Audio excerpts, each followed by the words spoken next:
Well, it's happening. It's finally happening. And if you don't know what I'm talking about AI taking jobs. And I don't mean to sound like an alarmist, but we all knew it's happening and it was going to happen. It's happening now. We are in the thick of it. And I'm going to talk about it. But first, if you don't yet know me, here I am. My name is Kimberly Inez Mays, and I demystify technology for small businesses so that they can generate and nurture leads with marketing automation and AI. And the whole and AI thing is not an add on for me. It is basically at the core of now what I do. And it's going to have to be the core of what you do because more businesses are becoming AI first. Um, as of this recording, Duolingo, which is the popular language learning app, I think they have let go about 10% of their workforce and they are hiring AI employees in place of human beings. And this is a controversial move, right? Because you've seen this coming. We don't like to see people lose their jobs. The economy is not the strongest right now. And there is a legitimate fear. There is a legitimate fear amongst jobs, amongst the industries we thought were safe, right?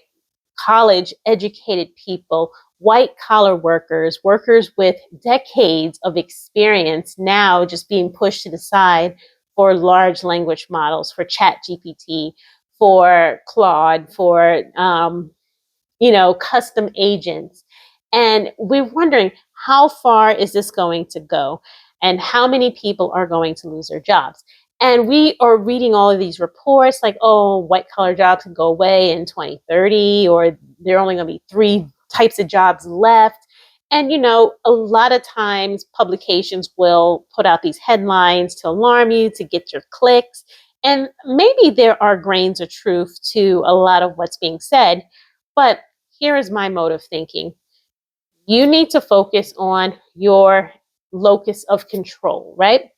You need to focus on the things that you can control, and things that are outside your control, you need to pay attention to, but you can't let that deter you from doing the things that are within the realm of your control. And what I mean by that is AI is not going anywhere. People are going to use it for creative work, for photography, for writing, for data analysis, for both left brain and right brain activities, right?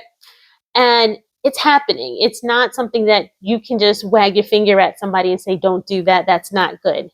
It's going to happen. It's going to be measure of cost cutting for some organizations. Other organizations going to treat it as a shiny object. Other organizations are going to be more leery and weary of it, but eventually they're going to be more adaptive to it. So what do you do? What do you do if you're in one of those industries where you're like, you know what, I can become obsolete at any moment? And what do you do if you're a small business? Because that's essentially who I serve. What do you do if you're a small business and you're like, okay, well, I don't want to get left behind, but I got a whole darn business to run. I don't have time to learn this stuff. And I don't have time to be left behind myself. My competitors are using these tools. I want to learn how to use these tools so I can take away some of the manual things that I've been doing. I want to now be at the forefront creatively.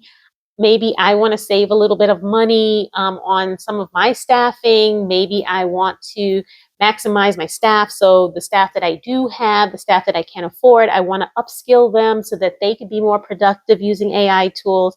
So you might be somewhere in that realm, right? You might be somewhere there. So what do you do? First of all, I say that human beings are still going to be needed. Human beings are still going to be needed because the world is full of human beings with needs. And I feel like that's a quotable. So I'm going to say it again.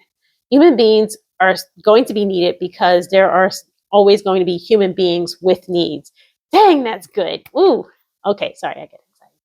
But that's just the honest truth. So you have to figure out what the need is and then how you can fill it. Because There's always going to be a gap somewhere. And your job is to be a gap finder. Your job always is to be a problem solver. And your job, no matter if you're an employee, if you're a small business owner, if you're a big business owner, if you're a freelancer, is to find gaps. What's not being done that could be done in a particular way? And what do you want to be known for as a gap filler? What do you want to be recognized as? So you need to be a gap filler. That's number one. Your brand needs to be a gap filler. Your business needs to be a gap filler. And then number two is you need to have a brand, right? It's not enough to just be in the corner, be just really good at what you do, have your little clients here, or your certificates here. You're racking up your promotions or your degrees here, and you just doing a good job. But you also need to step outside of your circles. You need to get uncomfortable. You're going to have to talk to people. You're going to have to network. And that's a word that's like a 4-letter word sometimes to me because I'm an introvert. But you're going to have to network. You're going to have to reach out and be able to find those gaps through talking to people.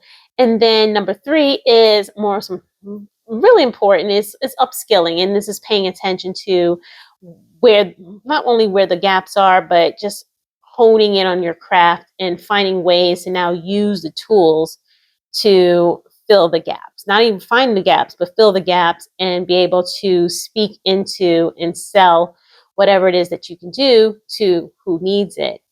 And once you find the gaps, be able to fulfill on the things that you sold.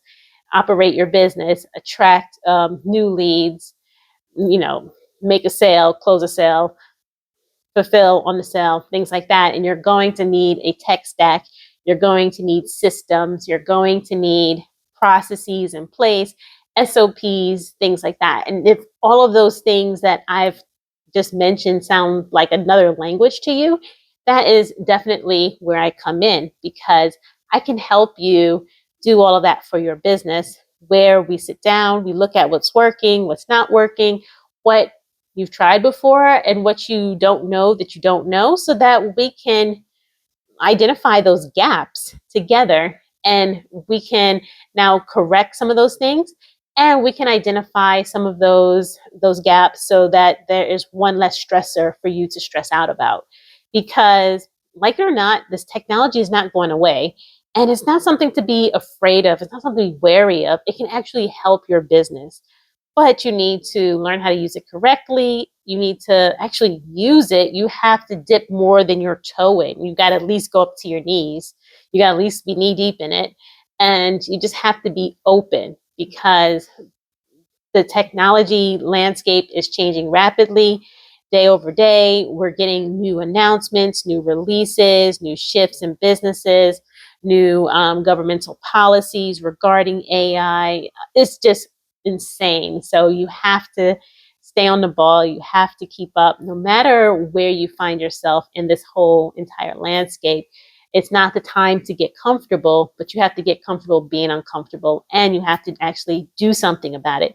So if you are a small business, if you are a startup, if you have a team of maybe about 10 or 5 to 10 people, and this is something that you need a CRM setup service, you need funnels, you need AI, you need systems, or if you have these things in place already and they need refinement, let's get on a call together. Let's book an automation insight session so we can definitely have those conversations and make it work. All right. So I need to make sure that my phone is charged. Whoopsie. So I can keep talking to you.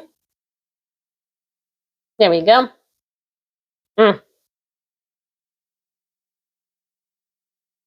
Yeah.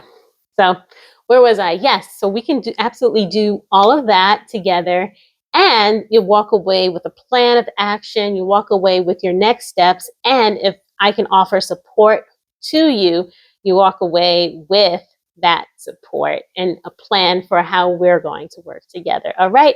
So that's all I got to say about that for right now. Stay tuned. For the next couple of weeks, I'm going to be addressing a lot of these uncomfortable topics head on so that you have a lot of the information that you need in my own perspective, in my own words. I know you get a lot of information from a lot of people, but you're getting what I have from me. All right. So that's all I got to say about that. The video's over. All right. Bye.